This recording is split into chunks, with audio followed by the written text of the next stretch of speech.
இந்த இன்டர்வியூல பண்ற இன்னும் சில தப்புகள் நான் பார்க்குறேன். அது என்ன அப்டின்னாக்கா, கம்யூனிகேஷன் வந்து வேகா கம்யூனிகேட் பண்றது. கூப்பிடுறேன், அப்புறம் சொல்றேன், அந்த மாரி சொல்றது. அப்படி இல்ல அப்டின்னாக்கா, ஜாப்ஸ பத்தியும் பேசுறது கிடையாது, சேலரி பத்தியும் பேசுறது கிடையாது, டேட் ஆஃப் ஜாயினிங் பத்தியும் பேச மாட்டாங்க. ஒரு மாரி வேகா இன்டர்வியூ கண்டக்ட் பண்றது. ஸோ இதெல்லாம் கூட கண்டிப்பா அவாய்ட் பண்ணணும்னு நான் நெனைக்கிறேன். இதில நான் ரொம்ப ஸ்பெசிஃபிக்கா சில விஷயங்கள் சொல்லுவேன். அது என்னன்னா, இந்த சேலரி ரேஞ்ச் எல்லாம் வச்சிருப்பாங்க.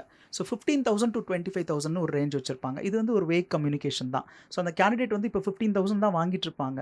இவங்க வச்சிருக்கிற அந்த சேலரி ஸ்லாப பார்த்து அவங்க ஒரு 25,000 சேலரி கிடைக்கும்னு எதிர்பார்ப்புல வருவாங்க. ஸோ இந்த மாரி விஷயங்கள வந்து அவங்க அவாய்ட் பண்ணலாம்.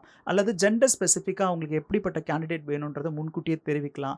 வந்துட்ட பிறகு இல்லம்மா நான் இந்த டெக்னிக்கல் ஸ்கில் எதிர்பார்க்குறேன் உங்ககிட்ட அப்படின்னு சொல்றவங்களையும் நம்ம பார்க்குறோம். ஸோ கம்யூனிகேஷன் கேப்ப வந்து அவாய்ட் பண்ணாங்கன்னா, அவங்களுடைய டைம வந்து சேவ் பண்ணலாம். அகைன் இது ஒரு கேண்டிடேட்க்கு ஸ்ட்ரெஸ்ஃபுல்லான ஒரு ஜாப் மாதிரி, எம்ப்ளாயர்ஸுக்குமே வந்து கேண்டிடேட்ட சோர்ஸ் பண்றதுன்றது ஒரு ஸ்ட்ரெஸ்ஃபுல்லான ஒரு டாஸ்க் கண்டிப்பா. தான்.